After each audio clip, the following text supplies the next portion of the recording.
En Corrèze, nous sommes dotés d'une place du maréchal Joffre à Ussel, d'une avenue du maréchal Joffre à Brive et d'un boulevard du maréchal Joffre à Tulle. Des squares, des places, des rues, des boulevards, des avenues, des statues, les villes de l'Hexagone en sont bien pourvues. Mort dans son lit en 1931, 17 ans après avoir indirectement fait passer par les armes un enfant de Seillac, le général devenu maréchal Joffre a eu droit à des funérailles nationales. L'occasion pour Barbus, Henri Barbus, auteur du Feu et fondateur de l'Association républicaine des anciens combattants et victimes de guerre, la RAC, de préciser le respect qu'on marque à ce mort est un manque de respect pour les morts.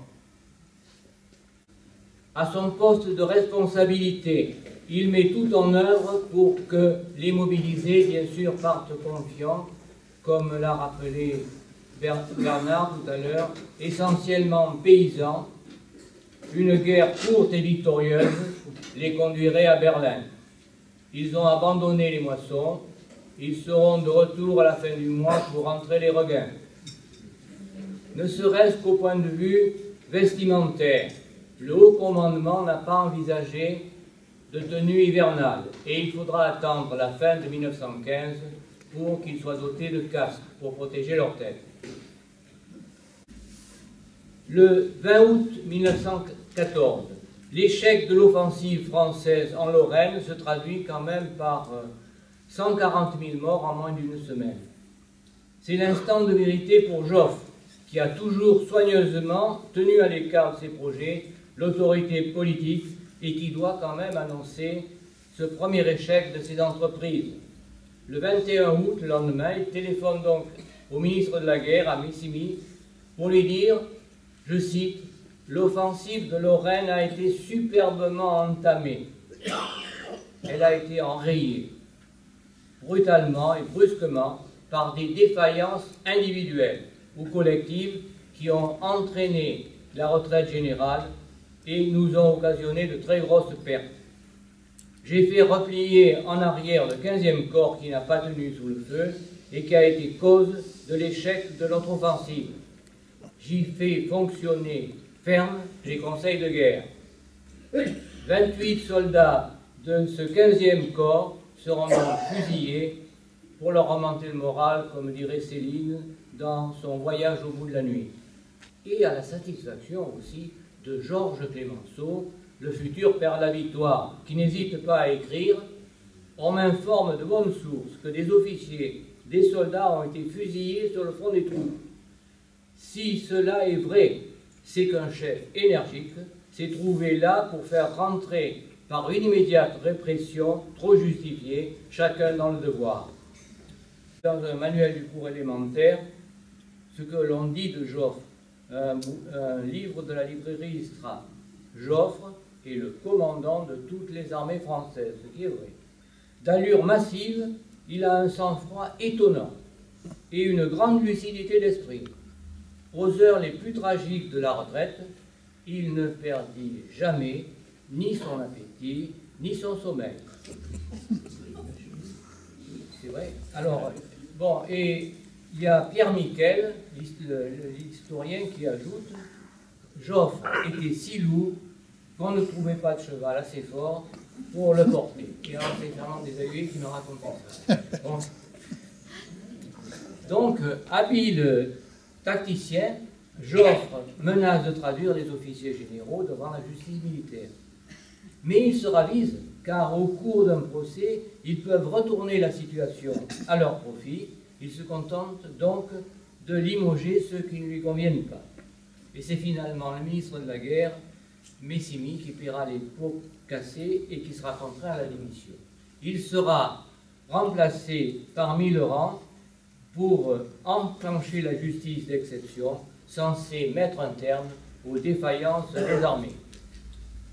Le président de la République renonce à son droit de grâce qu'il pouvait exercer au bénéfice des citoyens français. Et le 1er septembre, le ministre de la Guerre, Millerand, fait rédiger et signe une circulaire ministérielle qui va servir pour longtemps de référence pour les chefs militaires en ce qui concerne les exécutions capitales. Je lis. Dès qu'une condamnation capitale prononcée par un conseil de guerre sera devenue définitive, l'officier qui a ordonné la mise en jugement prendra immédiatement les mesures nécessaires pour son exécution, à moins qu'exceptionnellement, il n'estime qu'il y a lieu de proposer au chef de l'État une commutation de peine. Et le lendemain, dans son ordre général, il précise encore « Les fuyards, s'ils s'en trouvent, seront pourchassés et passés directement par les armes. Car il y a ceux qui se suicident, ceux qui deviennent fous, ceux qui essaient de se rendre. Il y a ceux qui essaient de se glisser dans les convois qui évacuent les blessés. Il y a ceux qui se perdent, dépassés par les colonnes allemandes, et retrouvent ou ne retrouvent pas leur unité. J'offre au moment de cette retraite précise à l'intention des généraux, vous autorise à prendre toute mesure que vous jugerez nécessaire pour le maintien de l'ordre et la discipline. Je couvre entièrement ces mesures. Mais aux soldats passés par les armes, il convient d'ajouter des exécutions sans jugement qui laissent encore moins de traces. Parfois, un officier de son propre chef abat un soldat jugé récalcitrant. Le 30 septembre 1914, par exemple, Auguste Santerre est abattu par le capitaine Dansaert lors d'une altercation. Pour, naturellement, précise-t-il, que cela serve d'exemple. Faire des exemples. Et il précise, toujours Pétain, j'ai donné l'ordre de procéder immédiatement à l'exécution de ce chasseur, estimant alors, comme maintenant, qu'en des pareilles circonstances, il est du devoir du commandement d'assumer de pareilles responsabilités.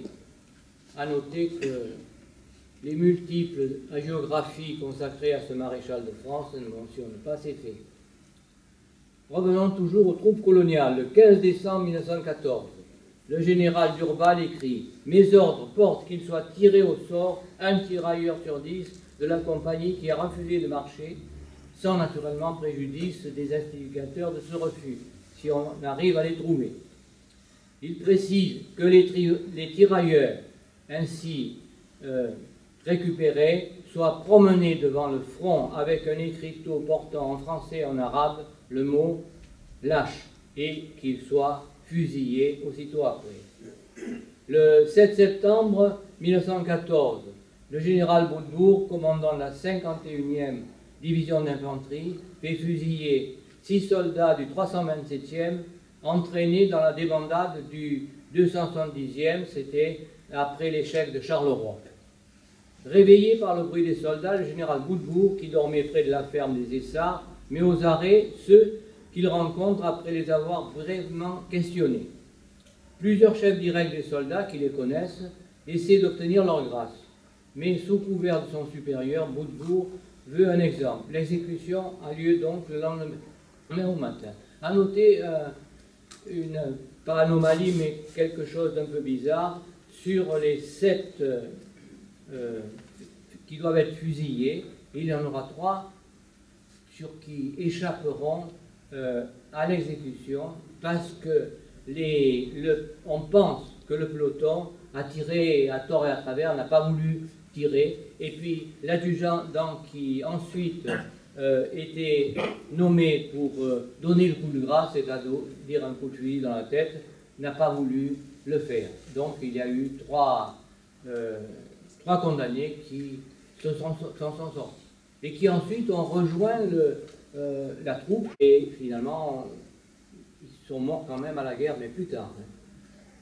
Donc en ce mois d'août 1914, le lamentable et surtout sanglant échec de l'offensive qui devait s'avérer victorieuse ne pouvait qu'être mis au passif des exécutants. D'où l'ordre du jour du général Guillaumat, chef de cabinet du ministre de la Guerre, dans un discours aux généraux et officiers sous ses ordres. Je lis « Ça ne marche pas comme je le voudrais, et ça tient à ce que vous êtes trop familier avec vos hommes. Il faut renforcer la discipline, ne pas avoir peur de fusiller 10, 20, 100 hommes. C'est le seul moyen d'obtenir des résultats. Donc, à partir du 17 août 1914 et de cette offensive de Lorraine, complétée par celle des Ardennes, l'armée française était engagée dans sa totalité et connaissait un taux de perte effrayant et sans commune mesure avec les prévisions. Les blessés qui pouvaient le supporter étaient chargés sur des trains après des soins hâtifs et dirigés sur les hôpitaux, hors du contact de l'ennemi. Très vite, les médecins chargés à tous les niveaux d'apporter des secours d'urgence et de faire le tri des blessés, après un examen rapide en vue de les diriger sur des directions adéquates, en vinrent à nourrir des soupçons. Ils furent frappés, en effet, par le nombre de blessures aux mains. Ils alertèrent leur hiérarchie technique, qui elle-même saisit le commandement opérationnel et proposa des solutions pour maîtriser cette tendance qu'ils jugeaient surprenante. Car effectivement, confrontés à l'indicible horreur des combats, certains tentèrent effectivement d'y échapper en se blessant à une main ou à un pied. Face à ces manifestations d'un abyssal désespoir, le haut commandement décréta qu'il s'agissait chaque fois d'un abandon de poste en présence de l'ennemi et que la sanction était la mort. Et pour tenter d'endiguer cette épidémie, entre guillemets, le haut commandement se montra impitoyable, témoin cet ordre du jour du général Devassart, commandant la 44e division au sein de la première armée. À lire à 3 appels, je cite: « Chaque fois qu'un médecin militaire constatera par l'examen de la blessure qu'un militaire s'est blessé lui-même, il le fera remettre séance tenante à la gendarmerie avec un rapport médico-légal relatant le fait. Le coupable sera reconduit à son corps et fusillé sans autre formalité devant la troupe pour abandon de poste en présence de l'ennemi. Les chefs de corps sont chargés de l'exécution du présent ordre. Pourtant, ce n'est pas ce qui arrête ce qu'on appelle l'épidémie. Le 5 octobre, 2 frères et un de leurs amis originaires du même village se mutilent. L'ami coupe à la hache plusieurs doigts de la main des 2 frères, puis se tire un coup de fusil dans la main. Traduit bien sûr devant le conseil spécial de guerre du régiment, le 250e. Ils sont exécutés tous les 3 le lendemain, 12 octobre. C'est vrai qu'il y a bien eu, du fait du désarroi provoqué par la découverte des réalités de l'affrontement armé et de sa férocité, un certain nombre d'hommes qui ont réagi en se supprimant ou qui ont tenté, en se privant volontairement d'une partie de leur potentiel physique, de se glisser dans le flot des évacués pour blessures de guerre, en espérant se soustraire momentanément ou définitivement à cette réalité. On peut imaginer le désarroi de ces hommes, des manuels pour la quasi-totalité d'entre eux, qui en arrivaient à amoindrir leur force de travail et donc de revenus ultérieurs, pour échapper à tout prix à ce qu'ils subissaient. Ce comportement insensé ou irrationnel en temps normal en dit long sur ce que subissait alors la nation en armes en ce mois d'octobre où démarrait la guerre des tranchées. Mais il y a aussi ceux qui ne se sont pas mutilés et qui seront fusillés quand même. Le 26 novembre 1914, à la suite d'un rapport innocentant un soldat accusé d'une blessure suspecte, le lieutenant-colonel Pruneau, commandant le 4e colonial, réagit. Il précise, au sujet d'une blessure, il faut donc en conclure qu'effectivement cette blessure est accidentelle. Néanmoins, pour en prévenir le retour, car, entre parenthèses, il y a eu 3 accidents de ce genre depuis 15 jours, je notifie aujourd'hui par la voie de la décision que tout militaire du 4e qui se sera blessé à la main par accident, négligence ou pour tout autre motif sera immédiatement passé par les armes sans autre formalité.